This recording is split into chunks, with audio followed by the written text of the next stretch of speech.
ini? MSc Master of Science ya, tapi khusus untuk IT dalam IT pendidikan. Jadi beliau risetnya juga banyak sekali, mulai dari S1 sampai dengan S2 sudah pokoknya hampir 1-2 halaman lebih ini. Jadi nanti pokoknya teman-teman baca sendiri aja. Dan kalaupun nanti mau bertanya secara langsung, dipersilakan dengan senang hati kalau mau bertanya. Gimana ini? Langsung aja ya, Mas Dika, silakan mungkin. Apa? Ya, teman-teman silakan untuk di-mute dulu ya. Atau nanti minta bantuan untuk Mas hostnya untuk mute teman-teman yang masih nyala mikrofonnya. Nanti dipersilakan untuk membuka mikrofonnya jika ingin bertanya. Oh ya, jadi kalau mau bertanya boleh disampaikan di chat, bisa raise hand. Kalau raise hand nanti dinyalakan mikrofonnya. Tapi nanti ada sesi tersendiri untuk sesi tanya jawab. Sekarang kita simak dulu materi dari Mas Dika. Silakan Mas Dika. Ya, ini belum bisa share screen ya. Bisa minta tolong di ini izinkan untuk share screen. Mas host. Mas Hendrik Wibowo. Ya, Mas Hendrik. Halo Mas Hendrik.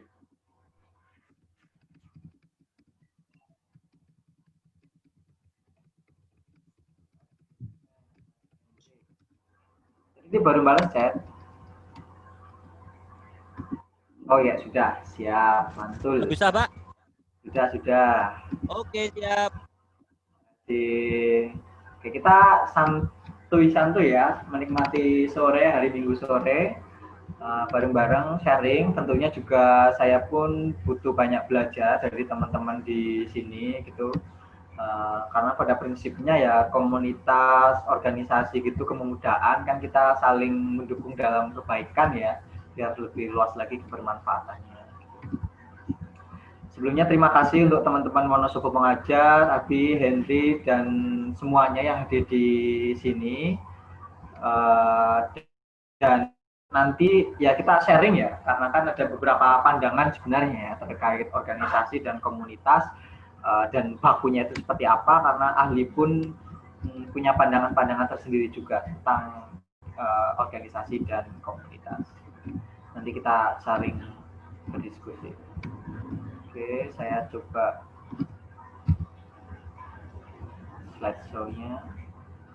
Nah, tadi sudah diperkenalkan sama Mas Albi. Saya itu satu kampus ya dulu sama Albi di UNY S1-nya. Dia jurusan Pendidikan Teknik Informatika. Nah, setelah lulus, sebelum melanjutkan studi, saya bekerja di Kementerian PUPR. Kemudian karena semangat pengen melanjutkan pendidikan ya, karena saya ngerasa cinta ini sama dunia pendidikan, jadinya saya melanjutkan di bidang sama IT in Education. Tapi fokus penelitian saya di bidang edutech, AR, VR gitu, blended learning yang teman-teman kuliah sekarang banyak lakukan kan, ada blended ya, gabungan antara daring sama luring nanti biasanya, flipped learning ataupun adaptive learning. Sekarang saya mengajar jadi dosen di Universitas Muhammadiyah Surakarta yang juga sama seperti prodi S1 saya Pendidikan Teknik Informatika. Nah, saya jadi dosen di UNS. Itulah kenapa sekarang saya ada di Solo gitu. Kalau aslinya saya dari Purbalingga gitu. Dan sama teman-teman punya visi yang sama, akhirnya kita mendirikan Desa Amen gitu. Jadi teman-teman kan di sini pun rata-rata mungkin mahasiswa juga ya, itu hal yang luar biasa kalian itu sudah aktif di kegiatan seperti ini ataupun yang sudah lulus, karena ini wujud nyata ya, wujud cinta tanah air kan salah satunya dengan berkarya. Nah, dengan mengikuti ini pun kalian sudah wujud salah satu karya kalian karena melakukan sesuatu. Apalagi ini sudah hampir 5 tahun ya, insya Allah kebermanfaatannya tuh terus menerus juga. Luar biasa. Nanti kita santai saja sore-sore seperti ini kita berdiskusi. Nyari riwayat setelah saya lulus dari UNY sekilas, nggak perlu saya baca hingga akhirnya sekarang ada di UMS. Nah, yang perlu kita ketahui bersama untuk saling mengingatkan juga kan, karena masih masa-masa pandemi seperti ini dan apalagi Indonesia sekarang itu kita setiap hari itu rekor-rekor baru ya kasus corona, dan itu membutuhkan kerjasama yang luar biasa juga, nggak hanya dari pemerintah, termasuk kita dan juga komunitas. dan juga organisasi-organisasi yang berada di tingkat grassroots, di akar rumput. Nah, itu perlu sekali nih peran besar teman-teman semua yang berada di akar rumput ikut membantu mensosialisasikan bahwa ini masih ada corona, kemudian mengedukasilah masyarakat tentang bahaya ataupun pencegahan corona itu seperti apa. Itu karena nggak bisa kita hanya mengandalkan satu sektor, perlu semua sektor, termasuk corona, dan peran kita individu pun perlu juga gitu, untuk bisa membendung kasus corona ini. Gitu. Jadi perlu sekali. Makanya yang teman-teman di Chapter Purbalingga pun kemarin kita sampai diskusi hampir jam 12 malam dengan kepala desa di Desa Selawi Larangan untuk bagaimana yang teman-teman desa Chapter Purbalingga itu bisa lakukan untuk membantu masyarakat biar lebih aware nih bahwa corona itu masih ada. Apalagi kasus di Purbalingga itu kan terus meningkat ya, dan korbannya semakin banyak. Jadi butuh peran serta sekali berbagai lembaga untuk berpartisipasi. Gitu. Nah, ini sejarah singkat saja. Dulu ketika saya mendirikan Pustaba, ini ketika saya masih SMP kelas 1 ya, lulus SD, saya sekolah di SMP 1 Purbalingga, terus ngeliat perpustakaan. Sebagai orang dari desa, wong deso gitu, lihat perpustakaan di SMP kota, tertarik gitu, dan kayaknya butuh teman-teman di sekitar rumah saya punya perpustakaan. Akhirnya saya pakai uang tabungan saya, minta bapak ibu juga untuk membantu mendirikan, kita bikin pusat taman bacaan. Ada stempelnya juga, itu sekitar 2003, berarti sekitar berapa? 17 tahun yang lalu gitu. Terus tahun 7 terkena angin ribut ya, roboh, hanya dibongkar, kita pindah di rumah kosong. Gitu. Kenapa saya ingin sekali? Ketika kalau zaman SD masih pakai mesin ketik, saya bikin materi, rangkuman, latihan soal-soal untuk teman-teman saya di SD gitu. Ketika masih SD dulu. Kemudian setelah lulus SMA, kemudian di UNY, dulu di UNY itu nggak ada forum atau yang menghimpun teman-teman dari Purbalingga, itu belum ada dan nggak aktif gitu, vakum. Akhirnya pun saya waktu itu mulai dari grup Facebook awalnya, kemudian Lombok yuk kita bikin nih bentuk komunitas atau asosiasi atau perkumpulan nih orang-orang Purbalingga yang di UNY gitu. Teman waktu itu ini kumpul pertamanya Desember 2011, berarti sekarang Porsi Mangga sudah hampir 1 dekade ya ada di UNY, Forum Silaturahmi Mahasiswa Purbalingga. Jadi perlu juga kan, karena ada hubungan ikatan rasa satu daerah gitu, perkumpulan, kita butuh forum ini gitu.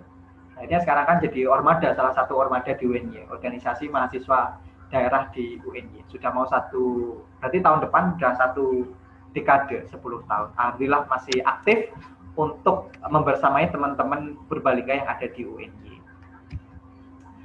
Kemudian juga di tahun 2014 saya skip saja, selain saya gabung dengan BEM, FEMAT itu saya skip. Juga ini di tahun 2014, 1 tahun sebelum saya lulus, ini pun ada mantan ketua BEM UGM, ada Mas Anggit, ada Mbak Fatih juga yang dapat LPDP juga S2-nya dari UI, ada Mas Adi, ada saya sendiri pulang. Kita musyawarah, merumuskan ADART, bikin yang namanya Badan Penggerak Pemuda Daerah Purbalingga. Jadi teman-teman dari Purbalingga yang berkuliah dari luar daerah kita bikin ini. Berarti sekarang sudah 6 tahun ya, 6 tahun. Alhamdulillah masih berjalan juga BPPD. Nah, kira-kira sebenarnya apa nih perbedaan organisasi dan komunitas? Nah, sebenarnya pengertian organisasi dan komunitas pun beragam ya, karena kan kita punya banyak ahli. Jadi setiap ahli itu mendefinisikan apa itu organisasi bermacam-macam. Hanya saja saya ambil contoh saja yang kira-kira kita bisa maknai bersama, apa itu organisasi, apa itu komunitas. Nah, organisasi sendiri terbentuk karena adanya pertimbangan-pertimbangan rasional yang dinyatakan secara eksplisit, secara terbuka gitu, dalam perjanjian formal. Misalkan ada SK dari Kemenhub ataupun ada perjanjian-perjanjian lain yang itu ditandatanganin oleh pemangku kepentingan gitu, dan tertulis, serta berorientasi lebih kepada tujuan. Jadi lebih kepada tujuan, organisasi itu lebih terstruktur, lebih ada strukturnya jelas, dan setiap anggota itu biasanya punya kewajiban masing-masing, enggak hanya jasmania, tapi juga secara mental dia pun harus terlibat di dalamnya. Hanya saja komunitas itu lebih fleksibel sebenarnya, terbentuk karena adanya ikatan perasaan atau keadaan yang sama. Di sini nggak ada komunitas, sebenarnya juga nggak ada tanggungan yang secara mengikat sekali gitu. Karena mereka itu biasanya, misalkan nih, nanti saya kasih contoh di sini, ikatannya itu ikatan mungkin pengen hanya saling bertukar informasi, bertukar pikiran gitu, tanpa terlibat di sebuah struktur tersendiri gitu. Jadi kadang tuh komunitas nggak ada struktur yang tertulis secara formal, dan anggotanya itu pun kadang bebas masuk, bebas keluar gitu. Sebenarnya komunitas yang dipahami kebanyakan seperti itu. Nah, dan organisasi pun sebenarnya itu banyak yang definisinya bermacam-macam. Ada organisasi sebagai sistem. Nah, di sini yang saya jelaskan juga sebagai sistem. Adanya pembagian kerja, kekuasaan, dan tanggung jawab. Jadi ada nih jelas tanggung jawabnya, ada pimpinan, ada anggotanya, ada divisinya, tanggung jawabnya seperti apa, gitu. Dan adanya pusat kekuasaan yang dapat menguasai kerjasama organisasi dan mengarahkan kepada tujuan-tujuan yang hendak dicapai. Punya visi misi yang jelas. Tercantum juga di ADRT apa visinya, apa misinya, gitu. Dan juga ada namanya piramida kontrol. Nah, jadi setiap unit yang berada di bawah komando unit di atasnya di dalam hierarki kayak ini misalkan. Ada pusat komandonya, authority-nya yang berada di puncak seperti ini, ke bawah gitu. Seperti itu. Kemudian ada beberapa unsur penting dari organisasi. Yang pertama, partisipasi dan keikutsertaan sesungguhnya merupakan suatu keterlibatan mental dan perasaan. Nah, lebih daripada semata-mata hanya untuk keterlibatan secara jasmaniah. Jadi nggak cuma masuk situ jadi anggota, jadi pengurus, ya harus aktif. Aktif bukan cuma secara muncul gitu, tapi juga secara mental dan perasaan, ikut memikirkan gitu. Lebih dari hanya saja aku tuh anggota masuk dalam bagian komunitas anggota organisasi ini gitu. Bukan hanya itu, tapi juga dituntut aktif, ada partisipasi aktif, dan ketuanya itu harus juga mengupayakan bahwa anggotanya pun harus terlibat secara aktif. Unsur kedua adalah kesediaan memberi sesuatu sumbangan kepada usaha mencapai tujuan kelompok. Berarti bahwa terdapat rasa senang, kesukarelaan untuk membantu kelompok itu. Gitu. Jadi di sini pun harus semuanya sebisa mungkin memberikan sumbangsi gitu. Kalau di organisasi upayakan teman-temannya, karena kan sudah ada pembagian job desk-nya ya, kalian harus ini juga. Hanya saja kadang kalau komunitas itu karena kadang anggotanya juga banyak dan nggak dibagi job desk-nya secara rinci seperti apa, mereka lebih fleksibel sebenarnya. Hanya saja sekarang banyak komunitas yang lebih terorganisasi gitu ya. Itu juga mengarah ke organisasi sebenarnya. Nah, unsur ketiga ada yang namanya unsur tanggung jawab. Nah, merupakan segi yang menonjol nih, rasa menjadi anggota. Jadi kalau dia sudah menjadi anggota, sudah menjadi pengurus dalam sebuah organisasi, dia harus punya rasa tanggung jawab, dan di situ nanti akan membentuk sense of belonging, rasa memiliki atau ownership. Kita pun di Desamen punya yang namanya core value yang harus dimiliki oleh anggotanya atau pengurusnya, yang harus mereka bawa sebagai bagian dari organisasi di sini, harus punya rasa memiliki gitu di situ. Ini tiga unsur dari organisasi. Nah, apa itu komunitas? Misalkan, saya izin minum. Suatu komunitas biasanya awalnya itu terbentuk karena adanya keinginan dari para anggotanya untuk mencapai tujuan tertentu yang disepakati bersama. Biasanya itu saling memberikan bantuan antar anggotanya biar bisa berkembang masing-masing. Misalkan komunitas peternak lele gitu. Nah, di desa kan ada komunitas peternak lele yang ngumpul, para peternak lele ngumpul, berdiskusi, saling bertukar pikiran, ada knowledge sharing di situ. Kamu gimana biar beternak, biar produktif, biar hasilnya banyak. Ini loh dari sini gitu. Kemudian ada di situ mungkin peternak lele yang juga sudah sukses, berbagi cerita gitu, saling. Jadi fleksibel karena adanya hubungan di situ, mungkin minat atau daerah. Jadi komunitas itu kan ada komunitas pecinta TikTok ya, teman-teman yang berhubungan, yang suka dengan TikTok, gimana biar membuka TikTok kreatif, inovatif gitu. Atau komunitas tukang nyinyir, komunitas Butejo. Nah, Nah, ini kan ada komunitasnya kayak Lambe Turah kan itu apa itu juga bentuknya mungkin ada kelompok-kelompok ibu-ibu yang suka gunjing gitu misalkan.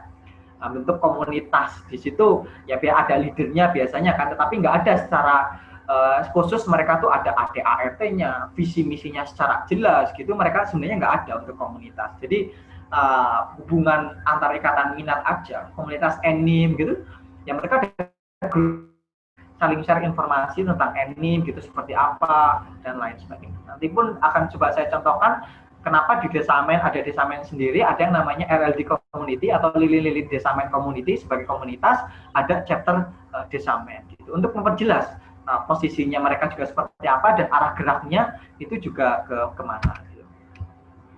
Nah ini komunitas Cipaku Peduli ini kita dirikan awal tahun lalu dan alhamdulillah sekarang sudah lebih masif. Cipaku itu nama desa saya.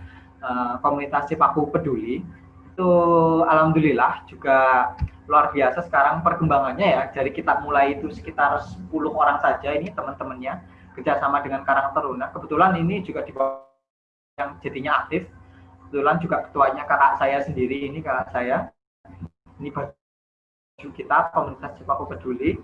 Ini awal kita kumpul juga di rumah kakak saya di situ dengan teman-teman dari KKN Unsik yang ikut terlibat di situ dan nggak ada struktur yang secara pasti tapi koordinatornya ada dan sifatnya kesukarelawanan juga di situ dan alhamdulillah sekarang anggotanya sudah ratusan dan jadi social proof di masyarakat di desa akhirnya mereka banyak pemuda yang ikut tergerak akhirnya desa-desa lain membentuk Selayu Larangan Peduli dan peduli-peduli yang lainnya dan ini hal yang bagus juga gitu alhamdulillah. Dan ya sama, di anggota pun di situ karena komunitas, ya grup komunitas seperti itu, ada yang masuk, ya masuknya bebas, enggak harus oprek ini harus jadi anggota, pengurus dulu harus masuk, tapi mereka secara sukarela juga masuk di situ. Tapi juga di bawah naungan teman-teman Karang Taruna. Ini juga kemarin ketika COVID, kita pun turun membuat rumah sepuh, jadi ada warga desa yang ternyata sudah tua renta 80 tahun hidupnya di pos kampling, nggak punya anak, nggak punya istri gitu, kita bikin rumah sederhana untuk Pak Sempuh, itu Pak Angkuh namanya itu, Pak Suheri, Pak Angkuh. Masuk donasi paket yang kita tadinya targetnya hanya 50, jadi ada sekitar 150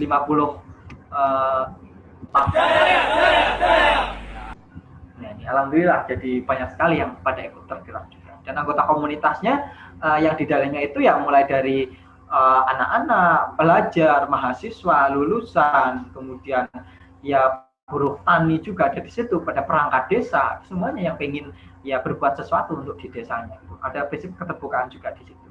Biasa.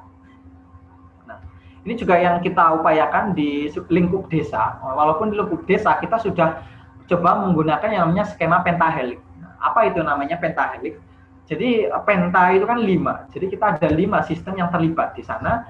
Ada teman-teman dari government dalam kaitannya pemerintah desa. Kita kerjasama dengan pemerintah desa juga. Ada yang community, selain komunitas Desamen juga kerjasama dengan komunitas-komunitas lain. Yang bergerak di sana. Dan kemarin pun ada kerjasama juga. Akademisi, kan di desa kan juga ada SD, ada SMP, ada KKN, kita libatkan mereka untuk bergabung di situ untuk ikut menggerakkan komunitasnya. Ada media juga kita manfaatkan untuk sebagai social proof bahwa kita sudah melakukan sesuatu. Kan kita kadang galang dana juga, kita share transparansinya seperti apa. Sektor bisnis, kenapa kita hampir setiap hari pun memberikan donasi roti gitu untuk warga-warga yang membutuhkan, karena di desa itu ada pabrik roti. Kita dekati mereka, akhirnya mereka pun setiap 2 hari sekali ini loh ada hari ini roti untuk dusun 1, hari berikutnya untuk dusun 2, dusun 3, dusun 4, dusun 5. Kita kerjasama dengan sektor-sektor bisnis yang ada di desa. Dan alhamdulillah dengan pendekatan yang teman-teman ya value gitu, yang nilai-nilai yang ada di desa gitu, alhamdulillah dari 5 sektor ini pun kita bisa bekerja bersama gitu. Walaupun ada hal yang kurang, misalkan dari Pemdesnya yang kadang kurang aktif, tapi kan secara dari segi perangkat mereka bisa tergerak dan kita bisa lebih menggerakkan juga. Skema pentahelix system. Kemudian nah ini kemudian saya akan bicara tentang Desamen. Nah, kenapa kita mulai dulu? Karena ya ini kita pada prinsipnya Indonesia tidak akan besar karena ubur di Jakarta, tapi Indonesia akan bercahaya karena lilin-lilin di desa. Nah, kita lihat bahwa banyak anak-anak desa yang sudah melanjutkan perguruan tinggi. Ya mungkin 1, 2, 3, 4, 5 gitu ya. Tapi kita belum melihat kontribusi mereka seperti apa. Nggak ada di desa itu forum silaturahmi mahasiswa universitas misalkan, mahasiswa mana yang dipanggil di desa untuk urun rembuk apa yang bisa mereka lakukan untuk desa. Padahal biasanya orang-orang yang dari desa setelah berkuliah atau apa, mereka nanti kerja di kota. Siapa yang akan mempedulikan di desa? SDM-nya hilang kan. Nah, jadi kita ingin berupaya ketika mereka masih menjadi mahasiswa pun mereka mau berkontribusi aktif untuk desanya, mau melakukan sesuatu, minimal ada jejak mereka, jejak aktif mereka untuk desa, yang mungkin akhirnya menjadi pemantik semangat untuk teman-teman mereka untuk kembali ke desa ataupun menggerakkan orang yang ada di desa. Gitu. Nah, kalau desa main sendiri mau mengarah ke organisasi non-profit. Nah, kita nggak mencari profit ya. Kita bergerak sebagai partner masyarakat desa dalam bidang pendidikan dan sosial. Sama dengan teman-teman Wonosobo Mengajar bergerak di bidang sosial pendidikan. Gitu. Nah, tapi kita fokusnya teman-teman di masyarakat desa. Kayak kemarin pun main Klub 4.0 yang hampir pendaftarnya itu 700, sekitar 600 lebih, itu 75% adalah mereka yang berasal dari desa. Nah, kita pun mapping nih, kira-kira berapa masyarakat desa yang bisa memperoleh informasi-informasi seperti ini. Gitu. Maju berdaya saing dan melek peradaban tanpa melupakan grassroots mereka. Nah, ini juga yang ingin kita bawa. Nah, saat ini kita melihat banyak sekali anak yang kompetensinya world class kompetensi, namun tidak tahu grassroots. Nah, di sisi lain, mereka yang bekerja di grassroots, di lingkup desa, di masyarakat desa, sering tidak tahu dunia. Nah, ini kita pengen menjadi jembatan bahwa mereka yang bekerja di grassroots, di lingkup desa pun harus tahu dunia. Lihat dunia seperti apa dan punya world class kompetensi. Dan mereka yang punya world class kompetensi, mereka harus tahu juga grassroots seperti apa. Jadi ini yang sebenarnya juga beasiswa banyak yang butuhkan juga. Masuk kayak LPDP kan juga mereka harus punya world class kompetensi, tapi juga harus punya grassroots understanding. Nah, kita membekali mereka orang-orang untuk ngerti grassroots mereka, akar rumput. Nah, makanya di Desa-Main itu fokusnya itu bottom up hierarki. Kita menggerakkan dari arah bawah gitu. Kita bekerja di akar rumput. Nah, gitu. Biar mereka ngerti ketika mereka misalkan kuliah keluar kota atau sampai keluar negeri mengikuti halal, mereka ngerti dari mereka berasal, dari mana mereka berasal, dan ada orang-orang atau komunitas atau desa yang harus mereka berdayakan juga gitu. Biar mereka tetap ingat punya grassroots understanding yang bagus juga gitu. Kita ingin bekali. Karena kadang mereka itu kurang yang namanya moral responsibility-nya atau social responsibility-nya mereka terhadap lingkungan, karena mereka belum pernah bertemu dengan orang-orang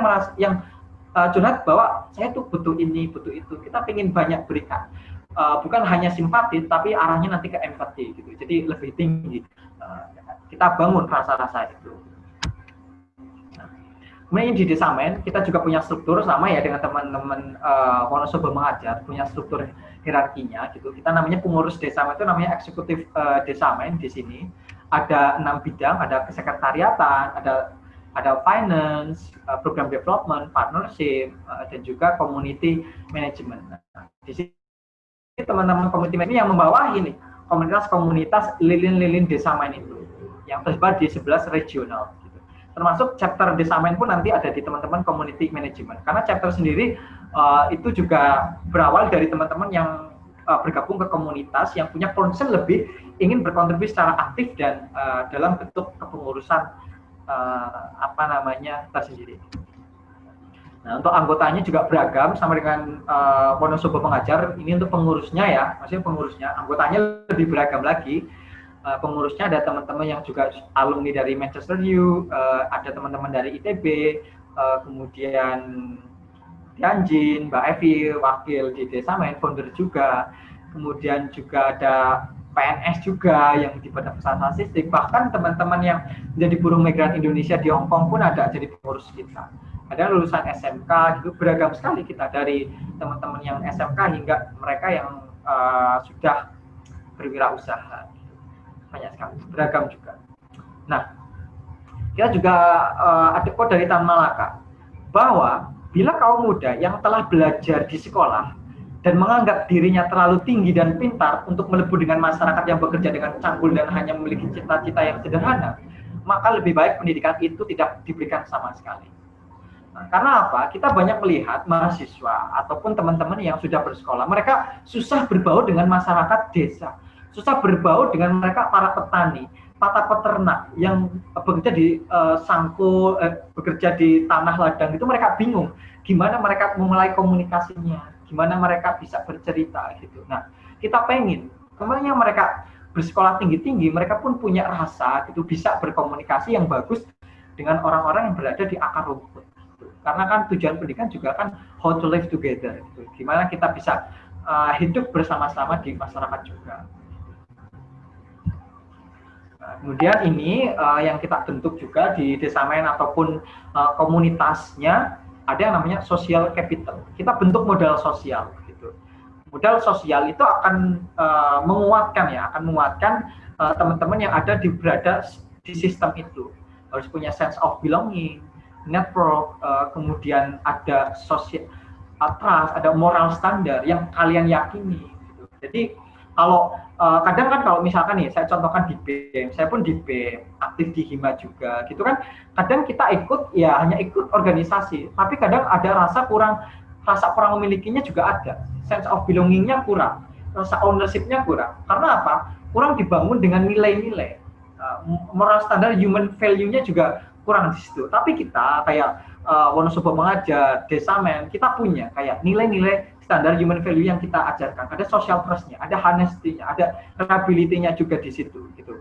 Yang kita tinggikan. Sama rasa kan, pengen berkontribusi di bidang pendidikan, di bidang sosial. Nih di Wonosobo itu butuh sekali loh anak-anak desa, anak-anak sekolah yang belum melihat dunia, nggak tahu peluang. Nah, karena kan pada dasarnya setiap anak di Indonesia, di dunia itu punya potensi yang sama. Hanya saja mereka itu kadang dibatasi oleh informasi dan peluang. Nah, teman-teman Wonosobo Mengajar itu membuka peluang loh. Itu modal nggak cuma di dunia tapi juga di akhirat. Itu luar biasa sekali. Saya selalu kagum dengan teman-teman yang mau bergabung ke voluntary gitu, kegiatan volunteer gitu, komunitas-komunitas untuk berada di situ. Luar biasa semangat. Nah, ini core value di Desamen, nanti akan saya skip saja. Pada intinya kita punya ya core value di situ, termasuk ada fun, create a positive community and build strong relationship. Di situ termasuk sense of belonging juga. Integritas juga itu kita. Nah, kemudian tentang komunitas. Saya Desamen itu alhamdulillah sebenarnya kalau dikatakan organisasi kita sudah 6/7. Jadi kita belum mempunyai dari SK Kemenham, belum secara sah, tapi kita sedang proses ke sana. Tapi pada dasarnya kita sudah mengarah dalam bentuk organisasi. Nah, makanya itu sambil kita jalan, sambil memperbaiki, karena Desamen juga itu baru, tapi alhamdulillah kita sudah punya komunitas di 11 regional di Indonesia, mulai dari Sumatera hingga Maluku, walaupun banyak teman-teman di Jawa hingga Nusa Tenggara Barat juga ini, termasuk teman-teman di Karistinan Kedu ya, itu yang termasuk dalam komunitas Desamen. Nah, ini updatean hari ini. Jadi komunitas platform LED Community itu sebenarnya kita fokuskan ke 5S. Ada fungsi 5C. Diskusi, inspirasi, relasi, kontribusi, inisiasi. Nah, ini platform atau komunitas lilin-lilin Desamen itu adalah buat mereka yang secara umum punya visi misi yang sama di bidang pendidikan untuk menggerakkan masyarakat desa gitu. Untuk tempat berdiskusi, karena kan dari beragam seluruh Indonesia ya, berdiskusi tentang masalah desa. Sebagai mungkin mereka punya inspirasi, punya hal bagus apa, tapi di situ pun kita ada penguatan, ada mentoring internal, membangun relasi. Jadi kan perlu nih, oh di desa sini sudah ngelakuin apa, di desa B ngelakuin apa gitu, atau berbagai kontribusi ingin ayo ngelakuin kegiatan yang sama seperti ini. Nah, ini update hari ini baru aja pagi tadi teman-teman lilin-lilin Desamen dari Jawa Barat dan juga kerjasama dengan chapter baru Majalengka dan Bogor, Bandung, mereka ngadain untuk donasi banjir di di Sukabumi. Mereka tergerak dari komunitas lilin Desamen. Silahkan mereka mau mengadakan seperti itu. Gitu. Pada intinya mereka punya concern yang sama, punya keinginan yang sama untuk bergerak di bidang sosial. Gitu. Ini pun kemarin diupdate juga teman-teman dari Jabodetabek. Walaupun mereka tinggal di kota ya, Jakarta gitu, Jabodetabek, tapi punya hal-hal untuk berkontribusi juga di bidang sosial dan pendidikan, ada pendidikan dan sosial. Kalau ini teman-teman LLD Baling Masa juga dengan inisiator chapter Purbalingga. Nah ini dengan kepala desa di Selayu Larangan, yang mereka sudah kerjasama untuk launching aplikasi Desaku, mengembangkan potensi desa, dan sekarang ingin kerjasama kembali kepala desanya itu untuk membantu mensosialisasikan biar masyarakat desa itu lebih aware terhadap COVID. Tadi ini diajak di Pasar Lojinawi, Pasar Desa Selayu Larangan. Mereka bergerak menginisiasi sendiri, saling inspirasi, berbagi inspirasi, kontribusi gitu, menginisiasi, silahkan. Kita ingin memperluas memperluas kontribusi gitu. Karena pada dasarnya menurut kita tuh baik saja nggak cukup. Kita harus berusaha baik dan bisa membaikkan. Bermanfaat saja nggak cukup. Bisa berkontribusi, maksudnya sukses saja menurut kita tuh nggak cukup. Tapi harus bisa sukses dan mensukseskan. Gitu. Jadi baik membaikkan agar nantinya kita sukses pun bisa mensukseskan. Kita pun bersama-sama kan banyak ya teman-teman di daerah itu sebenarnya pengen melakukan sesuatu tapi nggak ada ruangnya.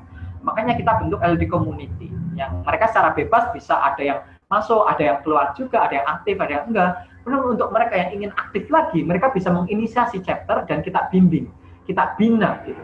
Seperti apa untuk membentuk opreknya, kemudian pengelolaannya seperti apa, kemudian pendana pun bantu dari segi pendanaan untuk biar mereka bisa lah kita dorong. Dan ketika kan ada 7 chapter baru, jadi bisa saling dukung, saling berbagi, saling menguatkan. Ibaratnya nih ada 5 orang, ada 5 orang, ada satu mungkin optimisnya kurang, tapi ada 4 orang yang optimisnya bagus.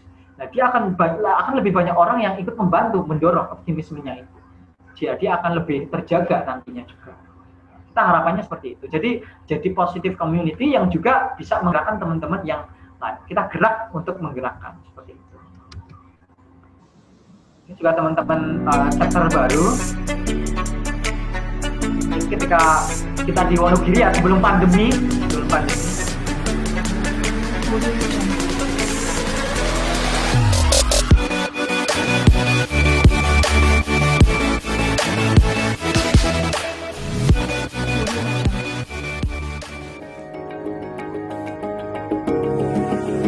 Ini pertama teman-teman dari Purbalingga. Ini juga dari LLD Baling Masa tadinya. Ini dari Purbalingga sudah memenuhi untuk inisiasi, mereka menginisiasi. Ada dari Rokan Hilir, ada dari Bogor, ini dari Yogyakarta, ada Desa Manchester Majalengka di Jawa Barat. Ada Bandung, nah, ada juga di Solo Raya.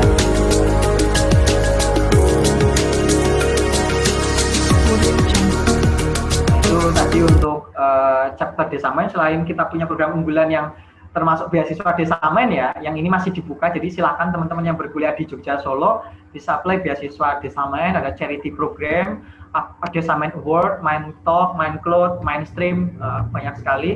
Dan alhamdulillah selama 5 bulan ini kita pun sudah 15 kegiatan, ini belum saya update lagi, dan 2.400 barang tersalurkan. Ada donatur sekitar 2.706, sudah berpartner sekitar 31 partner. Ini 5 bulan kepengurusan ya, dan sekitar 3.500 penerima manfaatnya, dan ada komunitas tersebar di 11 regional dan 7 chapter baru.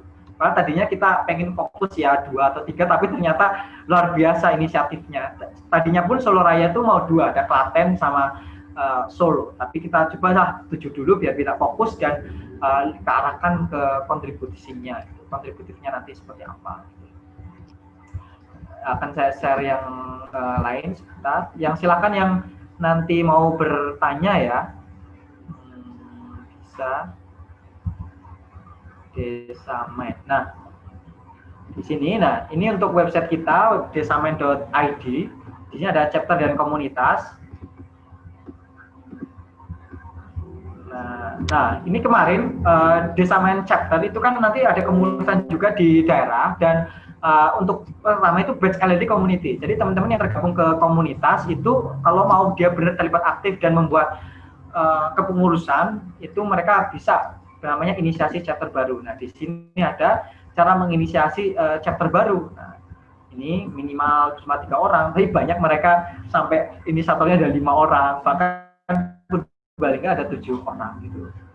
Sini dan ini untuk LED community. Nah, kalau LED community ini platform yang menunjukkan teman-teman yang bersama-sama ingin membangun desa, tapi nggak ada secara terikat ada SK-nya gitu, nggak ada SK-nya itu tidak. Jadi mereka bebas kalau di komunitas itu sendiri gabung. Nah, ini yang tadi tersebar ya siswa dan ini kita punya juga visi misi mungkin sama dengan Wonosobo mengajar. Visi misi kita ada timnya, key manajemen, kemudian eksekutifnya, pengurusnya. Di sini juga sudah lengkap kemudian seperti apa. Jadi kita punya struktur sendiri untuk kepengurusan, ada komunitasnya, ada chapter sendiri gitu. Jadi itu kalau di Desa Main kira-kira seperti itu. Nah, ini kira-kira program-program kita yang alhamdulillah goal-goal kita juga semuanya berjalan dan melebihi target kita sebenarnya.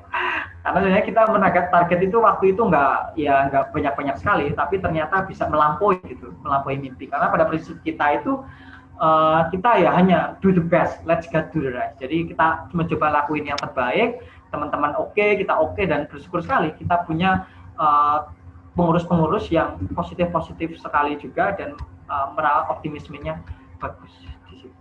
Tapi ya kadang ada ya optimisnya berkurang, lama ya tugas kita semua untuk saling merangkul bersama teman-temannya. Oke, kira-kira begitu ya. Ini ketika launching ini harusnya kemarin, tapi ini karena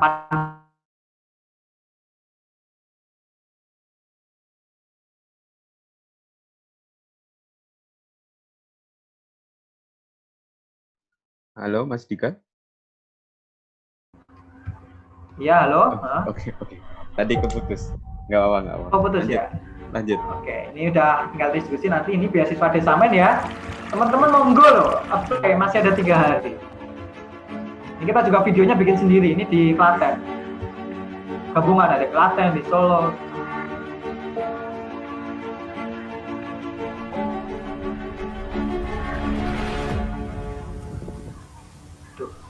Bukan maksud saya narsis sedikit ya, karena saya yang suruh ngomong kok.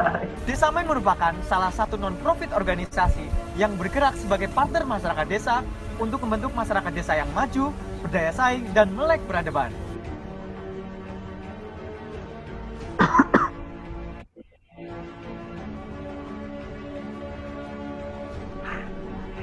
Ini latihan mencanggul. Salah satu program unggulan dari Desa Main adalah Beasiswa Desa Main, di mana kami mengajak kalian, para pemuda, para generasi milenial, untuk menjadi bagian yang secara aktif mengembangkan potensi desa dan melakukan pemberdayaan kepada masyarakat di desa. Karena Indonesia tidak hanya akan besar karena obor di Jakarta, tetapi Indonesia akan bercahaya karena kalian, para lilin-lilin di desa. Selamat bergabung dengan keluarga besar Desa Main, selamat menjadi bagian dari penyala lilin-lilin di desa. Desa Main, ingat bangsa, ingat desa. Nah, jadi itu beasiswa Desa Main. Silakan teman-teman yang mau apply atau informasi, dan kita usahakan penerimanya itu kan ada. Kalau LPDP ini kan setelah lulus baru dia berkontribusi. Tetapi untuk Desa Main sendiri, ketika menjadi awardee, dia wajib berkontribusi dan mengaplikasikan grand design yang sudah mereka usulkan dengan teman-teman Desa Main. Termasuk dibantu mentoring, mengikuti leadership camp Desa Main, dan lain sebagainya. Karena kita ingin mereka tuh jadi pemantik lilin-lilin di desa untuk bisa menyala. Nah, kita harapannya seperti itu. Kira-kira begitu, Mas Abi. Terima kasih. Cukup sekian dari saya. Nanti bisa dilanjutkan untuk sharing-sharing kembali. Wassalamualaikum warahmatullahi wabarakatuh. Waalaikumsalam warahmatullahi wabarakatuh. Keren sekali ya. Kayaknya ini perlu tepuk tangan virtual ya. Jadi pokoknya luar biasa sekali ya, walaupun Desa Main itu baru berdiri tahun ini, aku juga ngikutin dari awal, IG-nya itu dari paling bawah sampai sekarang, tapi kegiatannya sudah luar biasa sekali pokoknya ya, teman-teman yang dari luar negeri juga ada ikutan. Oke, bagi teman-teman yang ingin bertanya, silakan bisa raise hand, kalian bisa tanya langsung atau bisa melalui chat pribadi ataupun chat pribadinya nanti ke saya atau nanti silakan bisa chat seenaknya mau gimana. Ya, Ada yang mau silakan, bertanya? santai aja. Santai aja ya, ini kan ngobrol santai. Banyak ke manusia mengajar, luar biasa ini. Ada yang mau tanya? Ya, 5 tahun itu perjalanan panjang. Ya, 5 tahun, udah 5 tahun. Panjang banget Ya, itu. kan. Ya. Meskipun ya Porsi Mangga sudah 9 tahun ya ini. Komunitas Cipaku Peduli baru 2 tahun ini. Kemudian Badan Penggerak Pemuda Daerah 6 tahun. Udah banyak ya berarti ya kegiatan-kegiatannya. Itu juga nggak tahu, dulu itu hanya itu ya apa ya, tergerak ya. Mungkin ini kan Mas Abi juga tipe-tipe penggerak ini, butuh sekali. Menggerak. Oke, ini ada yang bertanya melalui chat pribadi ya. Aku bacain dulu ya, Mas. Ya, silakan. Oke, ini yang bertanya adalah Mbak Ufi. Bagaimana caranya membreakdown human value bagi sasaran kegiatan dan juga kita selaku pelaku kegiatan agar bagi relawan komunitas tidak serasa sebagai event organizer saja. Wow. Silakan Mas, langsung aja dijawab. Oke, siap. Pertanyaan luar biasa ya. Kadang kan ya, mungkin ya, namanya juga komunitas ya ataupun organisasi kadang kan sukarela voluntary yang sebenarnya ketika awal kita tuh perlu ada bonding tersendiri dan dikasih tahu apa itu ini gitu, dan pun semuanya harus satu frame itu, satu jaringan dulu. Apa itu? Misalkan saya contohkan Desamen. Apa itu Desamen?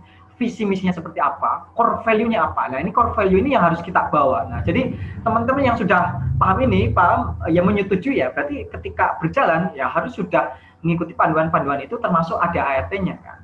Nah, kadang kan ada teman-teman yang kita bentuk kenapa rasa memilikinya itu harus tinggi juga banyak mendengar. Kita pun sebagai mungkin di situ ada koordinator atau apa, kita dengar, oh kamu ada ide apa, ada inisiasi apa, silakan. Kan masalah core value di desain pun ada inisiatif, proaktif. Jadi kamu ngapain, ya kita fasilitasi gitu, dan kita sama-sama saling merawat mimpi. Di Desamen itu banyak teman-teman yang ingin melakukan studi misalkan ke luar negeri. Nah, alhamdulillah di teman-teman Desamen kan ada juga yang sudah alumni tadi dari Manchester, kemudian ada saya sendiri, ada Bu Evi juga S1-nya di luar, dan kita mendekatkan. Kayak kita di sini pun kalian tuh semakin dekat dengan mimpi-mimpi kalian, dan dan siap membantu teman-teman. Jadi di Desamen itu ya kita nggak cuma hanya tugasmu apa, tetapi juga kamu punya mimpi apa, kita bantu merealisasikan mimpi itu. Kita bantu berjuang, kamu butuh contoh apa? Oh, IC nih aku ada. Coba nih kamu tanya Kak Leli misalkan, ya sudah, coba tanya ke Kak Leli gitu. Jadi saling. Nah, teman-teman di sini pun ada di Desamen itu ada grup tersendiri untuk game center. Di Desamen ada juga yang mereka suka main game. Walaupun kita banyak yang belum bertemu. Karena ada pengurus yang di Hong Kong, ada pengurus yang di Prancis gitu kan. Ada yang di Lombok, Mataram, ada yang lagi di Sumatera. Kita belum pernah ketemu. Transfer value-nya kan sebenarnya lebih susah. Jadi teman-teman Wonosobo mengajar kan bisa ketemu. Di situ tuh bisa emosinya, value-nya tuh sebenarnya bisa tersampaikan. Tapi ketika online, wah ini luarnya tantangannya luar biasa sekali.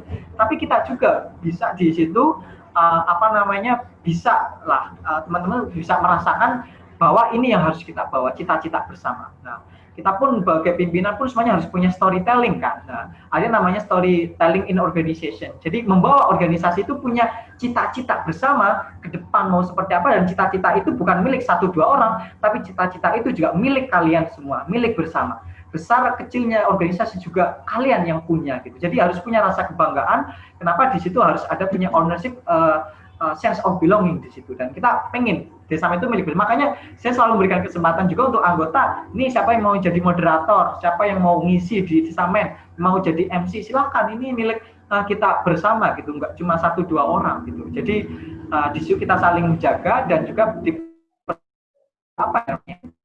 positive community. Kita pun juga harus menjadi teladan yang bagus.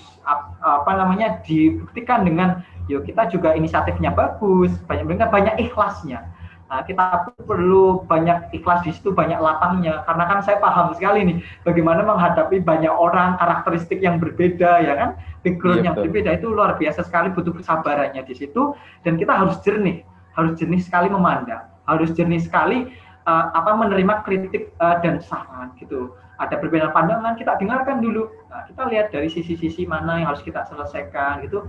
Insya Allah kesabaran itu juga akan berbuah manis gitu. Dan alhamdulillah juga semakin solid di sini sih, dan juga tim-timnya itu harus disolidin lagi juga gitu.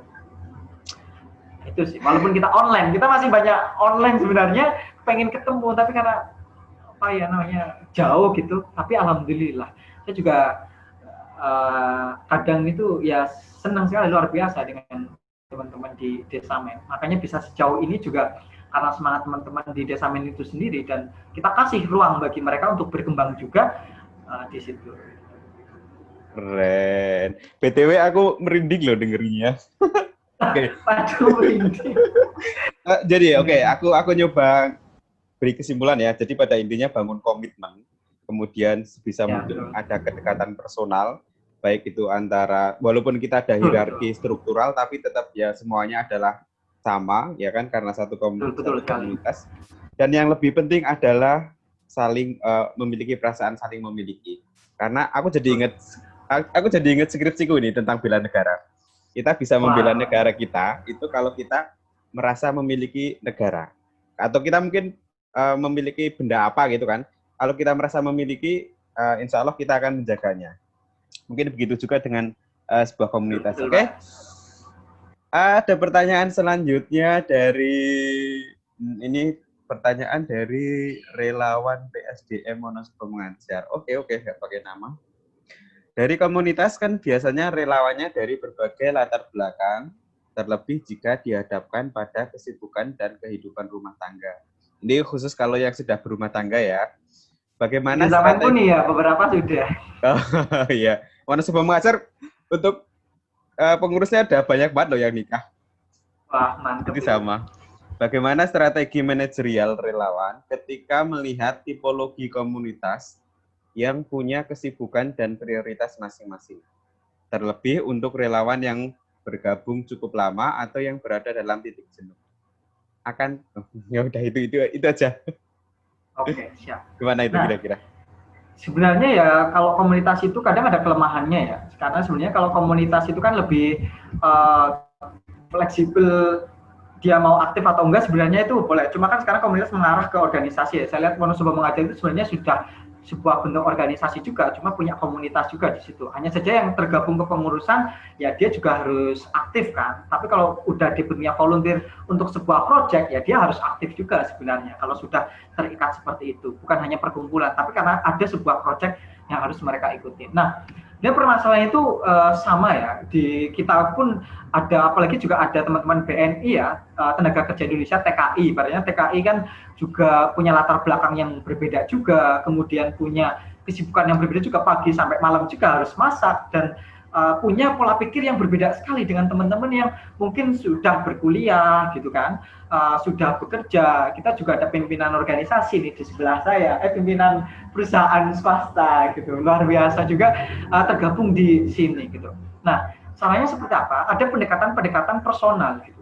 Pendekatan personalnya itu ya ketika saya ngobrol sama anak teman-teman di Desamen, saya tuh jarang kadang tuh nggak ngobrolin tentang Desamen, ya ngobrolin hal-hal yang ditanya gimana, ayo nge-game. Saya itu kadang ngomong Desamen itu juga sambil main Mobile Legends. Gimana? Lah ini suratnya belum loh. Oh ya nanti gitu. Jadi nanti ya Pak, siap gitu. Dan saling terbuka gitu. Saya tuh saling terbuka, dia pun terbuka, dan kadang pun nggak kayak, jangan sampai dia tuh merasa tertekan sekali. Tapi ya nyaman, bikin ekosistem mereka yang nyaman mungkin, tapi juga ingat sama tanggung jawab mereka. Memang itu butuh solusi tersendiri, karena saya yakin nih, setiap individu itu juga membutuhkan solusi tersendiri. Kita nggak bisa menyamakan. Termasuk kayak siswa kan, mungkin teman-teman Ci Abi kan pernah mengajar ya, siswa itu punya karakteristik masing-masing juga kan. Betul, siswa pun harus diperlakukan sebenarnya berbeda, karena mereka punya perbedaan sendiri juga kan. Nah, Mas sama di organisasi, setiap individu pun harus perlakuannya pun kadang berbeda pendekatannya. Ada dengan teman-teman yang suka main Mobile Legends ya, saya main Mobile Legends. Ada teman yang suka drama Korea nih, yang cewek-cewek. Ya sudah, wih, kok kamu suka ini? Oh, kadang pun saya nggak tahu. Kepo kamu dulu di Google. Oh, soal ini, oh kok tahu si artis ini? Nah, itu kan salah satu bentuk biar kita bisa berkomunikasi secara personal dengan si dia gitu. Misalkan ini hanya satu contoh saja, karena kan kadang suntuk ya, di sana apa-apa yang dibahas itu cuma urusan kerjaan atau apa, sudah pusing kan, ya hal-hal yang asik dan dia tertarik ya, interestnya dia apa, kita masuk ke bagian situ misalkan. Nah, yang lain kita di organisasi kita pun sebenarnya nggak bisa menyamakan orang itu, karena apa ya, itu juga yang teman-teman kuliah di pendidikan mungkin tahu juga ya, ketika anak masuk SD misalkan, masuk SD ada yang dia sebelumnya sudah masuk TK, ada sebelumnya yang belum masuk TK dan orang tuanya nggak mengajarkan cara membaca. Tapi ada yang sudah masuk TK mengajarkan membaca, orang tuanya juga aware tentang cara membaca seperti apa. Hingga di kelas 1 dia si A dia sudah bisa membaca ini Ibu Budi. Tapi anak si B belum bisa membaca A, B, C baru belajar. Nah di situ maksudnya apa? Bahwa setiap anak itu perlu perlakuan berbeda. Ada yang satu harus kita dorong untuk kita ajar dulu untuk membacanya. Ini, I, N, I, ini gitu. Jadi ada teman-teman di organisasi yang perlu kita bantu dulu ya. Sambil kita dorong dia untuk terus belajar, tapi kita juga harus bersabar karena dia memulai dari proses yang berbeda. Walaupun masuk organisasinya bareng, tetapi dia punya background yang berbeda, punya karakter yang berbeda, jadi perlakuannya pun harus berbeda. Itu yang harus kita pahami juga. Jadi setiap individu upayakan, oh dia kita pahami, oh ini baru masih proses. Makanya kan di desa ada yang masih SMK, ada yang masih gapnya luar biasa. Nah, kita pahami, dia masih belajar, tapi dia harus kita dorong, punya kemampuan. Kamu kan masih baru ya, kamu harus juga motivasimu di sini tempatmu belajar. Jarang-jarang loh, kamu baru SMK sudah ketemu teman-teman yang sudah lulus S2, semangatnya bagus, kamu bisa serap ilmunya di situ dan kamu bisa bergerak lebih cepat. Nah, kita perlu dimotivasi juga di situ. Nah, saran saya bagaimana mengatasi itu ya, cari pendekatan-pendekatan yang paling sesuai dari setiap individu itu gitu. Kalau cara ini gagal, coba cara lain lagi, nanti akan menemukan cara-cara terbaik gitu kan di situ gitu. Kalau kita hanya kadang menunggu dan nggak menggerakkan ekosistem, kita juga kadang lelah. Dan jangan terlalu main perasaan, jangan terlalu baper. Kadang itu di organisasi ataupun di divisi, kita tuh kadang fokus ke ada kertas, ada titik hitam, kita fokus ke titik hitamnya itu. Jadi yang masalah yang tadinya sebenarnya kecil, hanya titik hitam di sebuah kertas, jadi kita nggak bisa melihat bahwa ada halaman putih di kertas itu, sisi-sisi positifnya. Jadi energi kita itu terkuras di di noda itu yang kecil gitu. Padahal harus banyak hal yang perlu kita apresiasi, banyak hal bisa untuk berbagi kebaikan ya, sambil yang titik hitam itu kita hapus bareng, hapus juga gitulah. Nah, kita juga harus lihat itu juga, jangan masalah kecil jadi masalah besar, akhirnya semua terkuras energinya di perasaan, karena kan yang kadang menguras energi itu kan perasaan ya, terlalu baper gitu kan, jadi bawanya hati ingin emosi, jengkel, kurang ikhlas. Jadi harus dibesarkan juga ikhlasnya dan bisa memandang secara jernih. Nah, kita kan sama-sama belajar di situ juga gitu. Memang kadang berat, tapi ketika di akhir kepengurusan kita bisa melihat, oh ini individu sudah maju, sudah jadi lebih bagus, kan kita ada rasa kesenangan tersendiri gitu ya. Karena senang lah melihat teman-teman yang tadinya mungkin bunga itu belum mekar jadi bisa mekar gitu kan, juga senang gitu kan, wujud kepuasan tersendiri. Mungkin itu Mas jawaban saya. Jadi perlu pendekatan masing-masing juga, emang harus sabar kalau kita berada di struktural mungkin lebih ya, tapi juga kita harus dorong anggota kita untuk ikut membantu juga gitu. Tapi kita harus ikut berperan aktif juga, ambil di situ menjadi contoh. Saya pun masih belajar di situ. Keren sekali ya. Kembali ke pendekatan personal. Aku jadi ingat lagi nih. Kita nggak mungkin menyamakan tanaman jagung dengan tanaman padi, ya nggak? Kita harus memperlakukan dengan berbeda, ya kan? Okay. Bahkan sama tanaman jagung pun perlu perlakuan berbeda kadang, karena mungkin dia di di tanah yang kurang subur, satunya subur, gitu kan? Iya, betul sekali, betul. Ya, bahkan di satu jenis yang sama itu kita perlu melihat perlakuan, kita perlu melakukan hal-hal yang berbeda. Itu pada intinya. Kemudian ini sebelum ke pertanyaan selanjutnya, aku mau tanya ini, aku yang tanya loh ya. Ini untuk Desa Aman itu kan memang belum 1 tahun ya, masih belum 1 tahun kan? Belum kan? Belum 1 kan? tahun. Kita 5 Januari ya. Ya, berarti kurang beberapa bulan lagi. Kira-kira sudah pernah terfikirkan nggak untuk mengantisipasi teman-teman yang ada kemungkinan jenuh di Desa Aman? Iya, selalu. Kita kan ada di divisi community management itu ada yang bagian personalia kan. Personalia selain ya kita pun, saya sama Bu Evi itu juga membantu untuk menggerakkan anggota ya. Saya pun masuk di seluruh grup divisi, tapi awalnya mungkin pertama takut, tapi lambat laun kan yuk bareng-bareng di situ santai-santai aja, terbuka. Saya pun receh kan, receh di situ jadinya asyik main game mau gitu kan, lucu-lucuan di situ juga sering itu membentuk di situ. Jadi gimana? Apa tadi teman-teman yang kurang aktif titik jenuh ya? Iya. Ya saya banyak diskusi dengan Bu Evi, teman-teman yang lain, gimana solusi terbaiknya gitu. Ya kayak kemarin kan kita ngadain camping bersama kan, camping di Gunung Kidul gitu, menginap, saling cerita ada masalah apa gitu. Ya setiap orang tuh kadang kita berikan waktu tersendiri. Kadang kan ada itu sebenarnya capek ya. Kita kan selalu bilang, kalau capek bilang, jangan ngilang gitu. Nah, itu penting sekali. Capek itu bilang, jangan ngilang. Jadi teman-teman yang lain itu bisa membackup. Nanti ketika lama gimana, sudah baik belum? Itu ya sudah.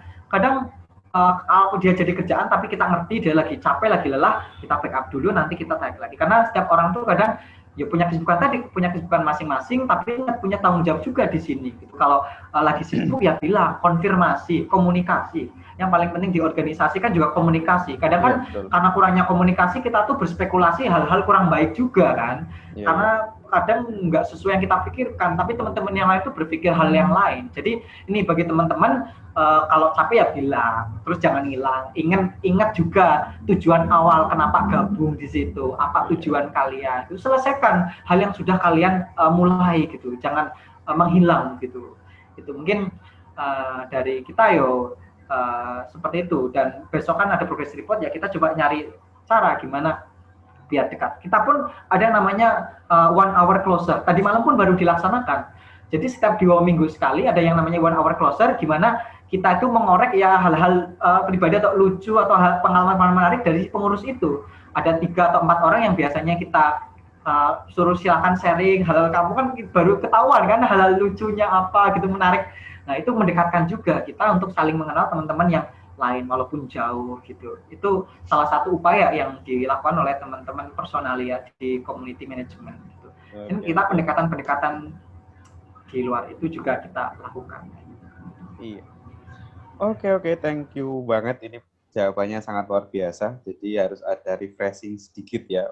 Kayak contohnya tadi camping bareng dan sebagainya. Kemudian yang terpenting adalah jaga komunikasi. Dan yang caption yang menarik tadi, kalau capek bilang, jangan hilang.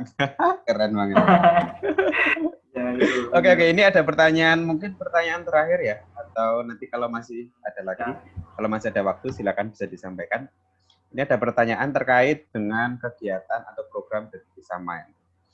Desa Aman kan punya program beasiswa. Bagaimana sejarah beasiswa di Desa Aman?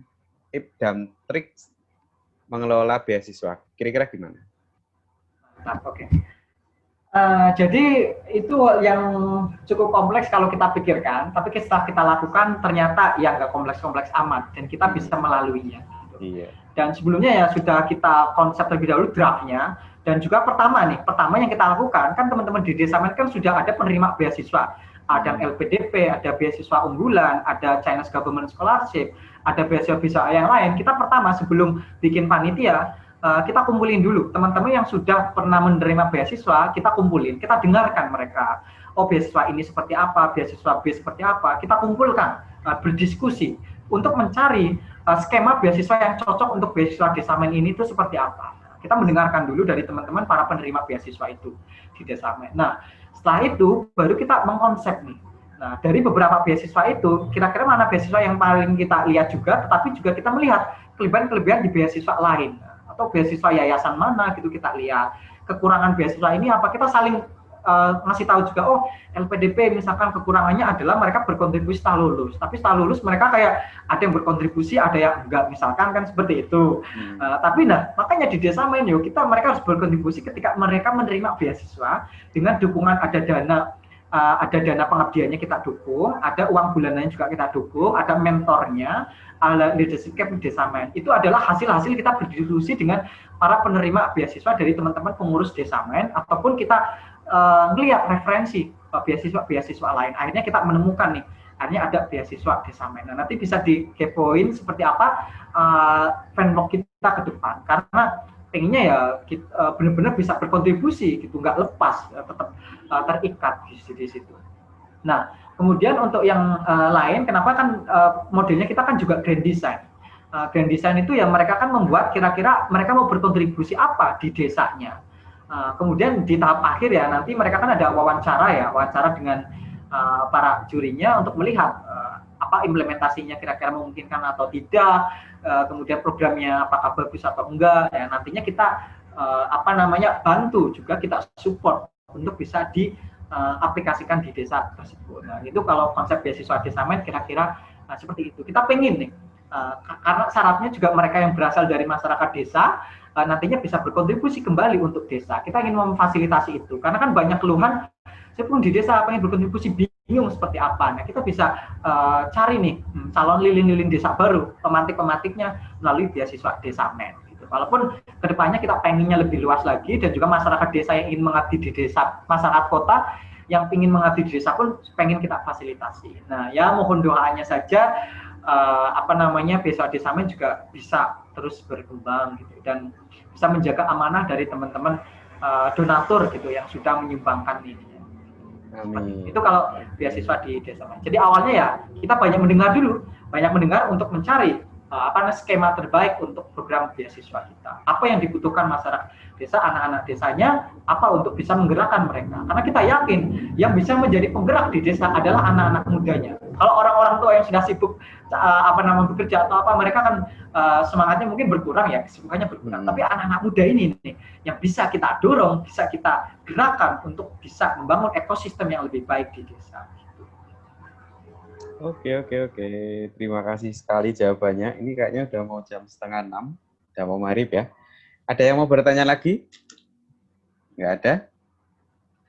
Oke, kalau nggak ada. Mas Bro, ini nanti aku boleh minta filenya nggak?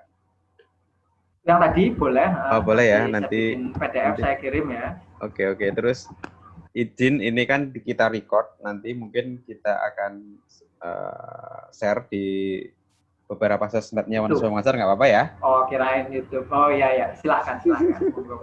Santai. Oke, teman-teman masih ada yang mau bertanya kah? Nggak ada? Oke, kalau nggak ada, mungkin karena waktunya sudah hampir mendekati maghrib, kasih closing statement Mas Bro. Oke, siap. Closing statement. Gimana kira-kira? Jadi ya, pada intinya terkadang kita itu sebenarnya lebih kuat dan lebih bisa melakukan sesuatu.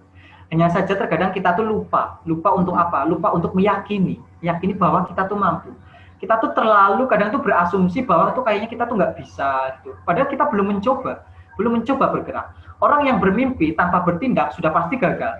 Tapi orang yang bertindak, dia punya dua pilihan. Bisa gagal, bisa sukses. Kalau gagal, dia bisa bangkit lagi. Nah, ini tinggal kalian teman-teman mencoba bergerak, mencoba bertindak, atau hanya bermimpi. Jadi silakan. Dan semua orang di dunia itu punya waktu yang sama, 24 jam sehari. Nggak ada yang beda. Adakah di dunia, di bumi ini yang punya waktu 25 jam sehari? Nggak ada. Yang membedakan adalah bagaimana kita memanfaatkan waktu itu. Untuk hal-hal yang produktif, atau untuk hal-hal yang konsumtif.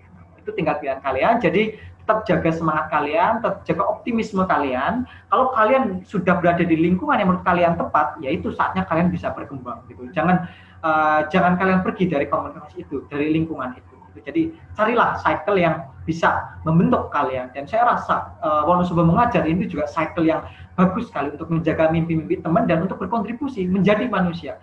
Bergabung berorganisasi itu bukan cuma kita bergabung, tapi belajar menjadi manusia, belajar untuk peduli terhadap sesama. Gitu. Jadi luar biasa teman-teman yang bergabung dengan komunitas ini. Kalian sudah benar-benar belajar menjadi manusia untuk berbagi terhadap sesama. Kira-kira seperti itu, kurang lebihnya mohon maaf. Terima kasih. Wassalamualaikum warahmatullahi wabarakatuh. Waalaikumsalam warahmatullahi wabarakatuh. Closing statement yang sangat filosofis sekali ya. Belajarlah jadi manusia dan bermanfaat untuk manusia yang lainnya. Oke, bagi teman-teman yang lainnya, terima kasih sudah mengikuti kegiatan pada sore hari ini. Tadi materinya sangat keren sekali. Aku ucapin terima kasih ya atas nama teman-teman Wonosobo Mengajar. Mungkin kapan-kapan kita bisa salam dari Desamain. Oke, kita bisa ngobrol langsung, harapannya seperti itu ya. Ya, amin, amin. Amin. Dan nanti mungkin Dika kalau ada waktu bisa main ke Wonosobo. Jadi langsung ketemu biar pengen banget loh, pengen. Ngobrolnya lebih lama. Nanti diajak sama teman-teman Wonosobo Mengajar ke Dieng. Oke. Wah, mantap. Sekali lagi terima kasih Mas Bro Dika. Mohon maaf jika kami ada kesalahan, kekeliruan atau mungkin ada hal-hal yang tidak berkenan. Pokoknya kalau sudah ngobrol dengan orang-orang hebat itu pengen serasa lebih lama lagi untuk ngobrol, tapi karena waktunya sudah mau habis, sudah mendekati maghrib, maka untuk upgrading pada sore hari ini kita cukupkan sekian. Buat teman-teman yang nanti mau meminta materinya, silakan bisa menghubungi teman-teman Wonosobo Mengajar, nanti bakalan di-share. Oke, gitu aja. Terima kasih sekali lagi untuk Mas Dika, sekali lagi terima kasih. Semangat semuanya. Saya akhiri. Oh ya tadi nggak salam ya bukannya ya. Itu tuh pakai salam nggak apa-apa. Oke, saya akhiri. Wabillahi taufiq wal hidayah. Assalamualaikum warahmatullahi wabarakatuh. Waalaikumsalam warahmatullahi wabarakatuh.